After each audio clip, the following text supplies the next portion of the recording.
Hello students, I'm Professor Plinio Monteiro and this video is dedicated to introduce the pricing decisions in international marketing. Our learning objectives will be review the basic pricing concepts that underlie a successful global marketing price strategy. Also, to identify different pricing strategies and objectives that influence decisions about pricing products in global markets. Then we're going to list some of the environmental influences that impact prices in global marketing. And finally, present challenges and special issues related to international pricing.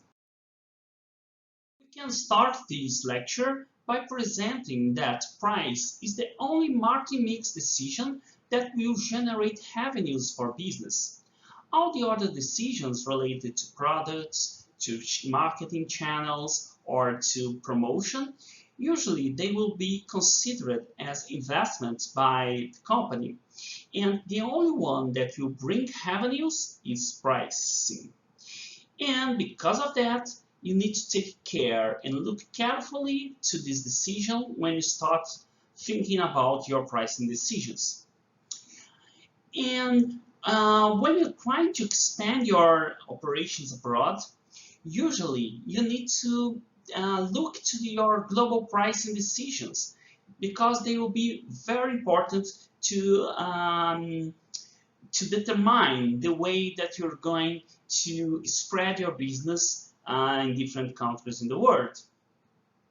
And also, this decision can be very challenging for multinationals. So multinationals can have a lot of difficulties in making arrangements and coordinating prices in different countries. For instance, in some countries you can have some problems of taxes, of currency, or even you may start launching a product in one country and then later you start launching the same product in another country.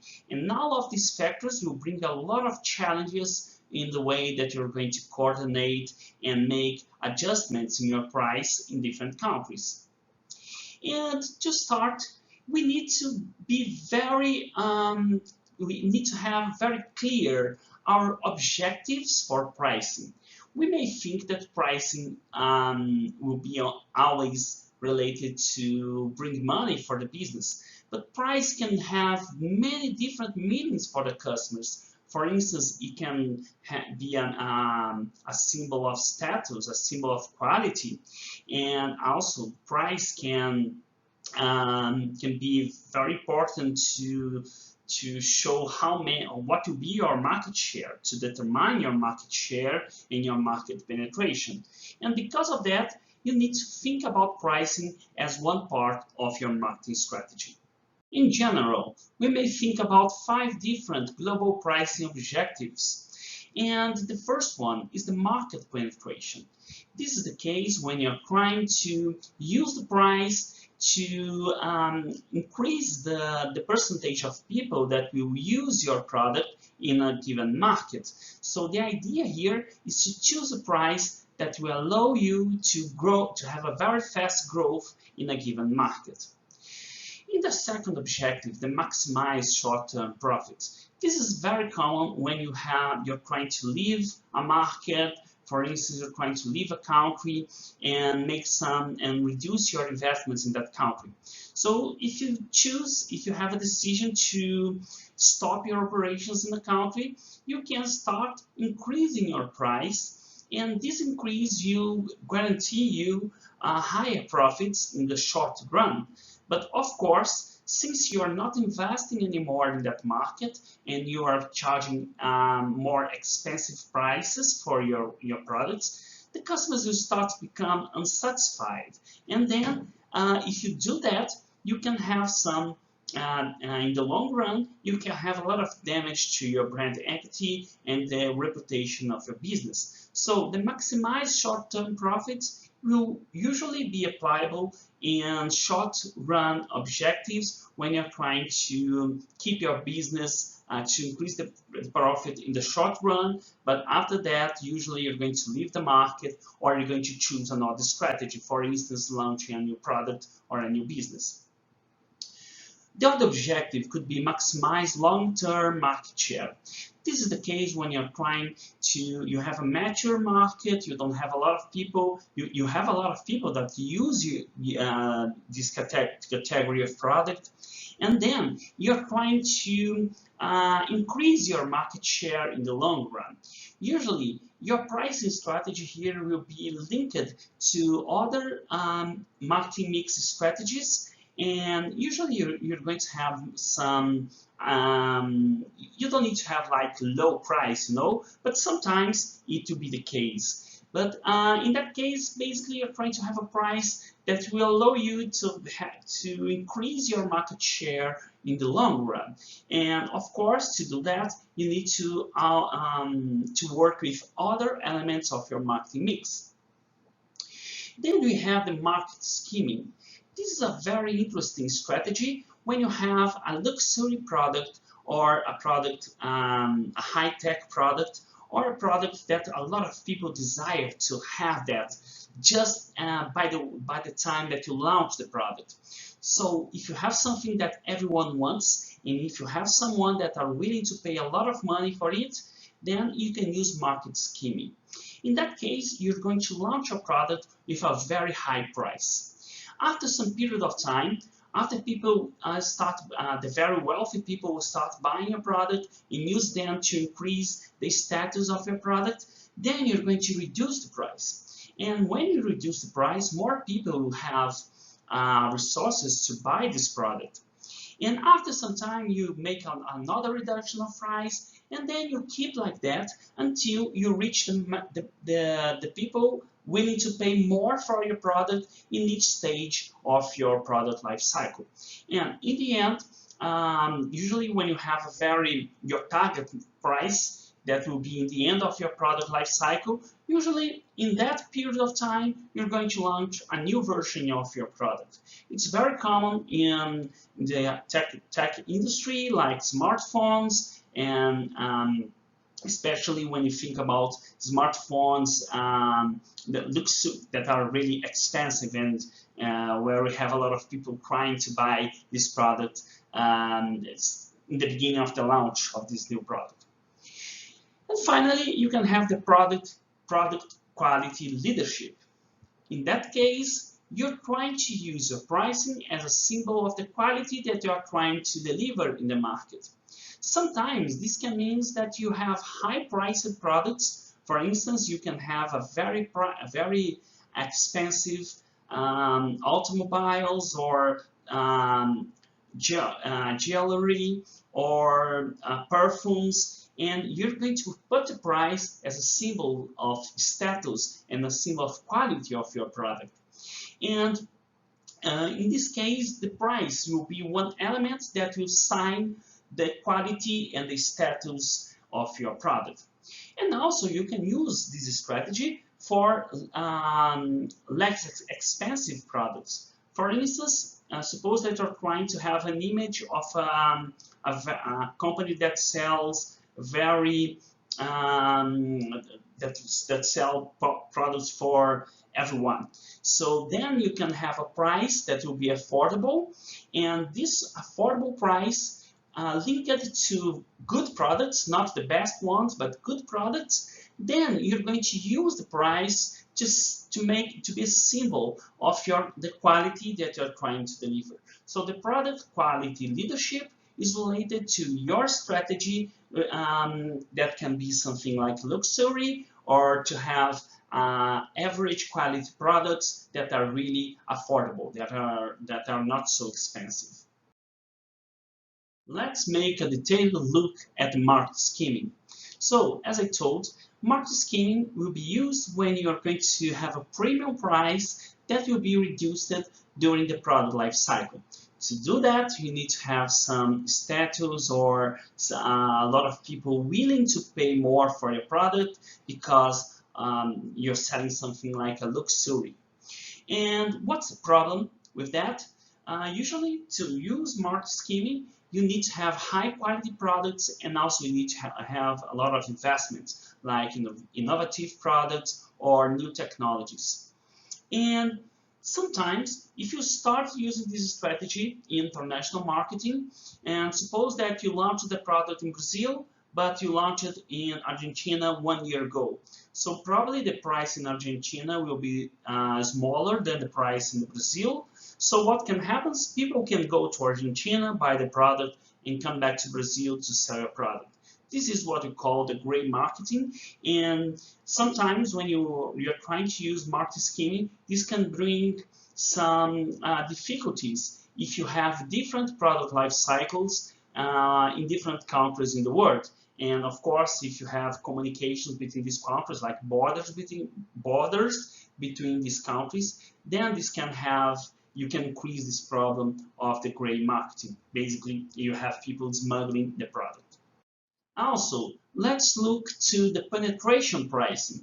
In that case, you're going to charge a very low price when also you enter into the market, and the idea is to let more people to use a product, and then you're going to increase the market penetration and to have a more fast market saturation to your products. The idea is that you can use this to achieve a lot of customers before new competitors came to the market. So if you're starting with a new technology, a new product, and you know that people can copy your business model, and then you can use penetration pricing to achieve a lot of customers in the beginning of the market, and then you can have some loyalty in these customers, and this can avoid the entrance of new competitors in the market. So when you can use this penetration pricing? Usually, if you have a lot of local competition, it's useful to have penetration pricing in order to gain more market share. This is especially true in low-income countries. For instance, if your people are very sensitive to changes in price, then reducing the price will increase the percentage of people using a product. And also, if this product is not aimed to export, then this strategy can be useful. And sometimes if you can export your product, then it can be better not to use penetration pricing, but to use another pricing strategies and then start entering in new foreign markets before instead of having just low prices. Once you have your pricing objective, then you can choose your pricing strategy. We have many different strategies for pricing, but let me name some of them. First, you can use what we call everyday low pricing. In that case, basically you're going to have a value proposition where you're going to have everyday low prices. So you're going to use prices that are below the price of the competition. So your customers will be aware that they can go to you because they will know that they will find the best prices within in your service. So the idea here is not to use promotions or special sales, but just to tell your customers that they don't need to care about about promotions. They need to care that they need to know that your company you have the best prices. For instance, Walmart can be one example of that. We can have the high-low pricing. This is the case when you have prices that like in the middle, in the average of the market, or sometimes priced a little bit higher than the average in the market. But then you're going to have a lot of promotions. So the customers will be attracted by the promotions that you're going to deliver in a timely basis. And the idea is that instead of people thinking that you have low price, and sometimes people believe that you have low quality products, and sometimes you're going to have more simple products. You're not going to have high quality products in the everyday low pricing. So in the low pricing, you can have some better products, and sometimes you can have products and services with higher performance, but then you're going to use the promotions to attract customers to each of your in different periods of time. So here's the idea is not to let customers think that you have low prices, but to think that if they go there and then you have a discount, then they are going to have very good for this offer because they are going to buy something of medium or high quality for a very attractive price. You can have like a going rate pricing, or also known as market price. In that case, you're going to look to what competitors are doing, and then you're going to make adjustments of your price to be similar to the prices of competitors. So the idea here is to look to what's happening in the competition and then to adjust your prices to what's happening in this scenario. And finally, you can use perceived value pricing, usually for premium and luxury products. And in that case, usually you're going to have a very good product of high quality, and you're going to invest a lot in promotions, a lot in branding, a lot in innovation. And of course, since you're delivering a high performance product, you're going to have a very high price. And the idea here is to find these market segments that are really sensitive to quality, but segments that are not sensitive to price. So you can ask higher prices and give them very good products, and then they are going to buy your product. When you try to develop pricing strategies in global market, you need not only to think about the objectives in one country and the strategies in that country, but you need to think in what will be your pricing strategy in all countries that you're operating. So what will be the level of standardization and differentiation? So what will be the changes that you're going to apply to your objectives and your strategies in different countries in the world? So when you think about it, we can have some forces that will drive companies to have a more standardized pricing strategy. For instance, if you have global competition, you have many different competitors, and you're competing with the same big companies in different countries. If you have the structure, the competitive structure, so the suppliers, the buyers, the new entrants, the substitutes products. So if they have the same structure in different countries, you have some forces driving you to use a similar pricing strategy.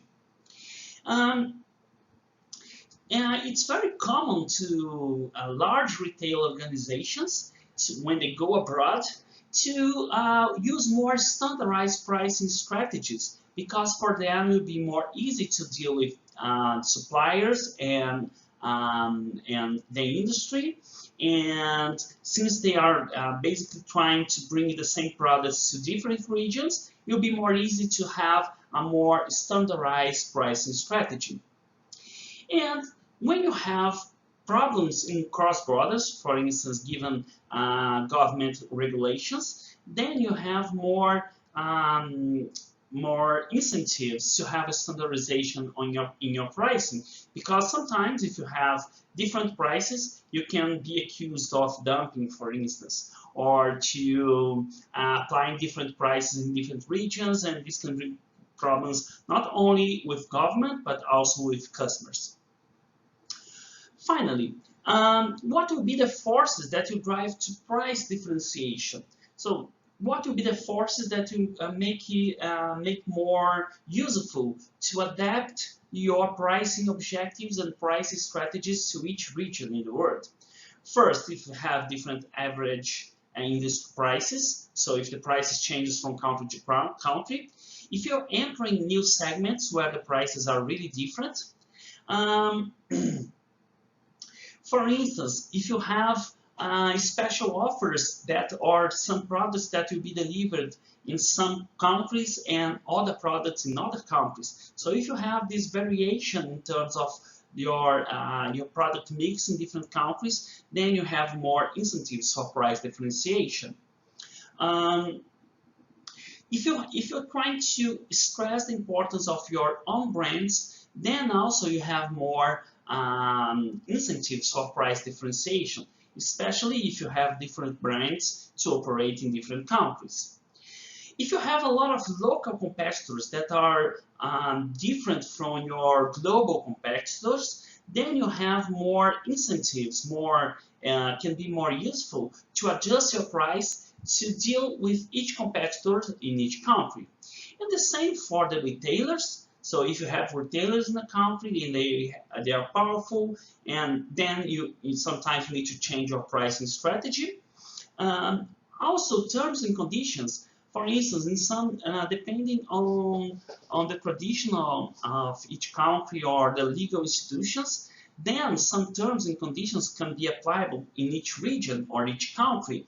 And because of that, sometimes you need to change your pricing strategy to deal with the terms and conditions that are acceptable given government rules or given also to what people and what business in that country usually do.